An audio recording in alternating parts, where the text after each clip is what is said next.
Hello and welcome to the 71st edition of the Tiger Highline Online. This week we have a variety of stories for you, including a trip to an annual science competition, a visit from the other side of the world, and an artistic endeavor in entrepreneurship. Let's get to it.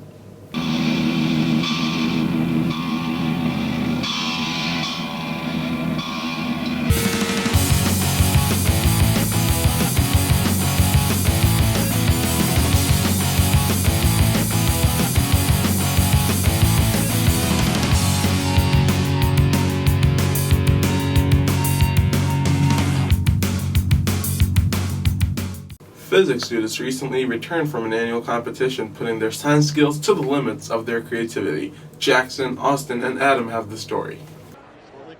On the 26th of March, students in Mr. Swartley's physics class went to the McLeod Center to participate in the UNI physics competition. My brother and I are doing the challenge problem, and for the challenge problem, they give you a whole bunch of random stuff like springs and a meter stick and pulleys and all that, and you're trying to find the mass of an unknown weight. So you just do a whole bunch of math to try and find the unknown mass. Events at the physics competition included the challenge problem, the catapult, the soda straw arm, toothpick bridge, and the mouse trap car. Alright, so our event was the catapult, and what we did, there's 3 targets, 3 meters, 5 meters, and 8 meters, and we shot at each one, and the lowest distance from each target won. And our catapult underperformed a little the first round. We got DQ'd, but sometimes in life, you get put down, and you've just got to get back up. And after that, our next 2 shots were less than a meter away from each target, and we did wonderful. Okay, so they measured our bridge by putting it in this little contraption that you twist, a little twisty thing, and it pushes down on it, and it's on a scale, so it measures how much it holds. Our bridge did pretty well. It held over half its weight, or mass. It held over half, so that was good, but we'll see.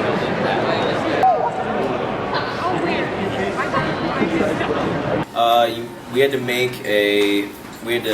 a car that you place a mousetrap on it, and you set the mousetrap with a string tied to the back axle for the tires. You set the mousetrap off, and it spins the back wheels, and it makes the car go. And you had to get 5.5 meters to closest to 5.5 meters one. Me and my partner didn't do very well. I think we only went like 3 meters or something. I don't know. It didn't go very well, but a fantastic experience. We had lots of teamwork aspect. Got to spend some quality time with my classmates. Results varied, but the Tigers did return home with a 3rd place finish and improved physics knowledge, and they had a great time. This has been Austin Anderson, Adam Aaronholst, and Jackson Skiles reporting for the Tiger Highline Online. Eat. Eat. Eat. Art students have been showing that their skills have been paying off, literally. Amber and Josie pay a visit to their art cart. The art club at CFHS put on a fundraiser called the Art Cart. Their goal was to raise money for their club and continue to buy materials and supplies. The Art Cart was the brainchild of Bob McCullough, who taught art here with me before Miss Lensman came. He had it built by the Industrial Tech's metal class. They actually made it for us. And it has been a nice fundraiser. The art club enjoys making things for it and putting it out at conferences or other events when we can. President of the art club, Anya Galensky, stated that for Art Cart they sold things such as prints, paintings, ceramics, and jewelry. Many students like Alec Navarro purchased things from the cart to support the club. So I thought the art cart was a really cool idea. It was a good way to raise money and a good way to get students' artwork out there for people to buy. And I actually bought a pot for myself because I thought it was pretty cool. This has been Amber Schaub and Josie Speltz reporting for the Cedar Falls Tiger Highline Online. Now that the snow has melted, many are angling for a way to enjoy the pleasant weather. Brennan takes us on a fishing adventure to Crane Creek. Spring is finally here, and so are the fish.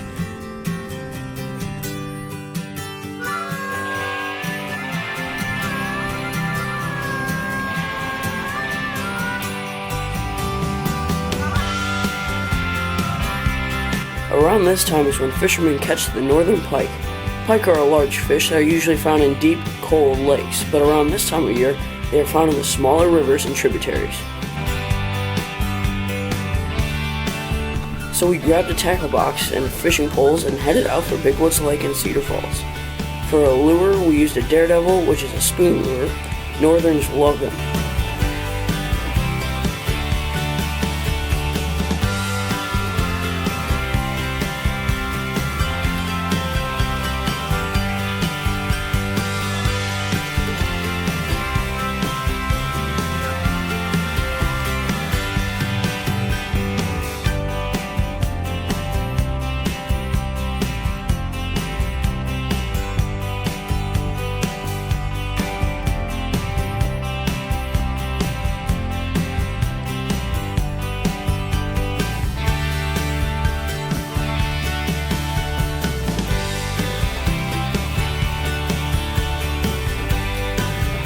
We ended up going home with a catch of pictures and video instead of pike.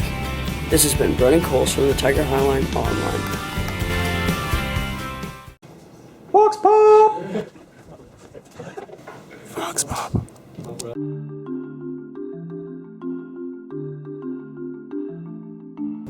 So, if I was to pick and I had a vote, I would give it to Curry from Golden State, primarily because they've got about the best record in the league and they've had the biggest turnaround, and he's been most consistent over the entire year. Westbrook has been outstanding the last 3 weeks, but over the course of the year, I think Curry's been better. I think Steph Curry's going to win the MVP in the NBA this year. I think he's meant the most to his team, and he's had just an incredible year. LeBron James is right there, but my vote is Steph. I think they'll make it all the way to the finals, the NBA Finals, and I think the champion will come out of the West. I know the Spurs haven't had the greatest year, but when it comes to playoff times, watch out for them. They know how to play together. After visiting robotics students in China last fall, the CF robotics team recently returned the favor hosting the Chinese team here at our own high school. Cole has a story. Before the Cedar Falls robotics team competed in the Minnesota 10,000 Lakes Regional, they brought along some friendly competition. Just who did they bring, did you ask? They brought team 5516 and 5522 all the way from China. There's a big friendship between the 5516 with the 525. So they told us how to make your robot better and how to make better programming. So everything is valuable. So that's what we learned from Cedar Falls 525. We loved it. They visited the high school in the first 2 hours of the day. All the members of the robotics teams from China got to experience what the classes were like in the high school. We arrived in Chicago about 3 days earlier, and we are here in Singapore to communicate with students here, and we want to know how you study and how you make robots, so we're here. Luckily, they came during a good day, so they got to play football in Mr. Elser's team sports. The first impression for me to this high school is very clean, and it's how to say that, like a shiny high school, because the sunshine goes through the transparent wing, so the school is like clean, and people in here was friendly, and we have a good game in the film, so I was really happy about that. And the first impression, I believe, is that the school is quite big enough, and the facility is good, and I think it's really happy to study here because we can find that students are friendly, and also we have a good class in biology class and also the PE class, and that's all. We love this school. This has been Cole Murphy reporting from the Tiger Highline Online. And now, here's the week's featured podcast.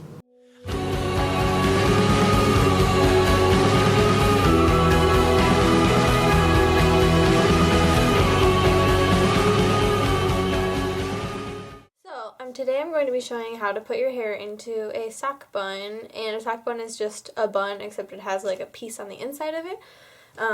the pieces you can buy at, I think I got mine at H&M. You can buy them probably at Forever 21 or just like Walmart probably. The one I have though, it unclips like this, like a clip like this, so that you can like, I think it makes it easier than the ones that don't unclip. So if you can find this one is the one I'm going to be using. Obviously I'm using blonde because I'm blonde. And so yeah, I'm going to be showing you how to do a sock bun. They're really easy, and I do them a lot for when I have dance stuff. So yeah, let's get to it. So the things that you're going to need for making the sock bun are, obviously like I said earlier, the sock bun, obviously, hair mousse, just like any hair mousse. I'm using Tresemme, just the 24-hour body hair mousse. This is what it looks like. Just any hairspray. I'm using an Aussie hairspray for volume, which, I mean, I'm not really looking for volume, but I guess it's just what I'm using. And then just some hair ties. You only use 2, or I only use 2. And then just like a bunch of bobby pins. So, not that much stuff to do this hairstyle, so let's just jump right into it. So the first thing that you're going to want to do is to secure your hair back into a ponytail. Just like any ponytail. I'm going to do a high ponytail just because I think sock buns look better when they're higher up instead of lower down. So comb your hair out, obviously.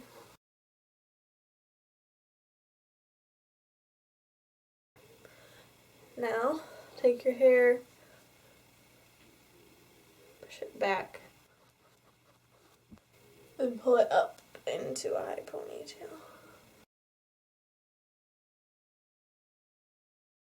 And when doing the sock bun, you can style your ponytail however you want. It doesn't have to just be slicked back. Like sometimes I'll do like a braid or like a bump. So take your hair tie, one of your hair ties, secure it onto your head.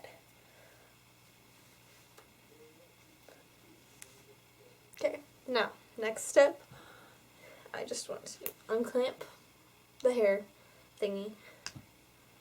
Take hair mousse, the Tresemme hair mousse, squirt about this much into your hand, and make sure that you have all the knots out of your ponytail, because otherwise it's going to be kind of hard to do. And then I just take the mousse and I put it onto my ponytail. This is just going to make sure that when your hair's in the bun, it's like laying flat and nice instead of like all bumpy and frizzy and out of control. So I just hair mousse to that. Then you take your sock thing and you take it and you put it at the top of your hair.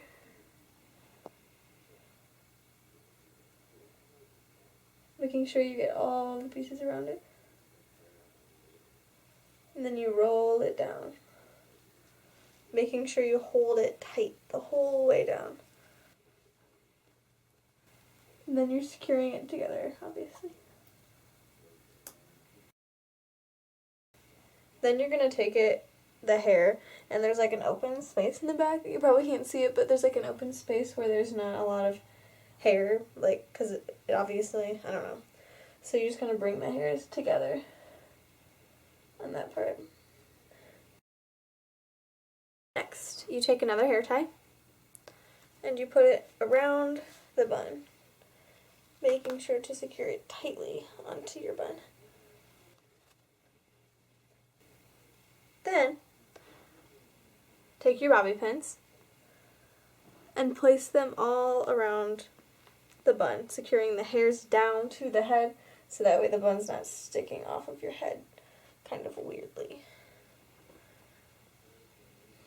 So what I'm doing now is I'm just shoving a bunch of bobby pins into my hair.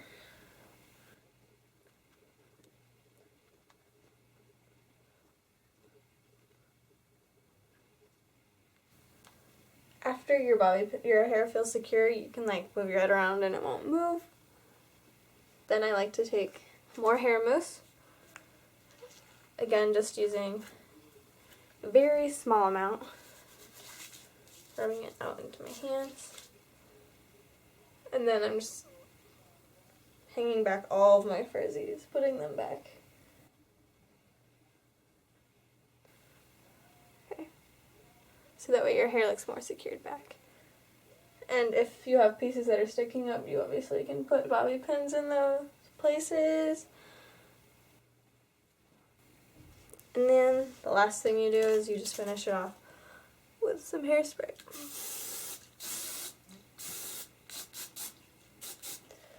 And there you have your sock bun. Fast and easy. So this is for my words to catch like I'm trying to strike a match that's soaking wet, see-through skull. So that is the overall effect of the sock bun. I don't normally wear this just like for school or like in public. I'll normally wear this if I'm dancing, just because when you dance, like, you want your hair to be really secured back, and when you do turns, that way it won't fly everywhere. Obviously, as you can see, I can move my head around and it doesn't move at all. I think they're really fast and easy to do. I mean, when I first started doing them, they were pretty difficult to do, but once you get the hang of it, I promise it'll be easy and fast, and you can do it in no time. So yeah, this is it. Just the fast, easy sock bun.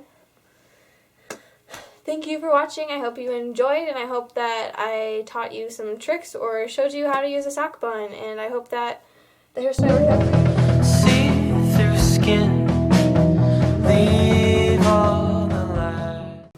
Well, that's a wrap for number 71. We hope you enjoyed it, and we'll visit our website for an archive of other stories, photos, and podcasts.